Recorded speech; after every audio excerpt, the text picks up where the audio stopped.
The two suspects were captured 35 miles away in Sacramento this morning without resistance.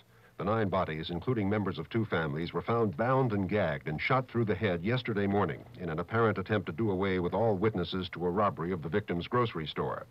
At about the same time, Phoenix police had put out an all-points bulletin for 28-year-old Willie Steelman of Lodi, whose brother lives near the crime scene, and 22-year-old Douglas Gretzler of New York, both wanted for investigation of at least 6 murders in Arizona. Putting 2 and 2 together, authorities started an immediate manhunt for the pair throughout the area. And at 8:45 this morning, Sacramento police were tipped that they had been seen at a downtown hotel, a tip that touched off a massive stakeout by uniformed and plainclothes officers. One suspect, Gretzler, was spotted by a plainclothesman returning to the hotel at about 9:45, and he was captured without a struggle after police had evacuated an entire floor. Police said his room contained clothing and guns believed used in the mass murders and money allegedly taken in the burglary.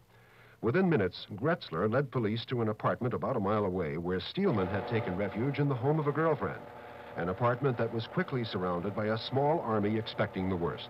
Once in place, a demand went out over a bullhorn for Steelman to surrender, a demand he answered by wanting assurances that there were newsmen on the scene. He said he was listening to a particular radio station and wanted it to broadcast the assurance that newsmen were covering his surrender. Despite the broadcast, repeated twice, there was a delay, and several canisters of tear gas were fired into the apartment before first the girl, and then Steelman appeared to be quickly subdued by officers. It was all over within 3 hours of the initial tip without a shot being fired.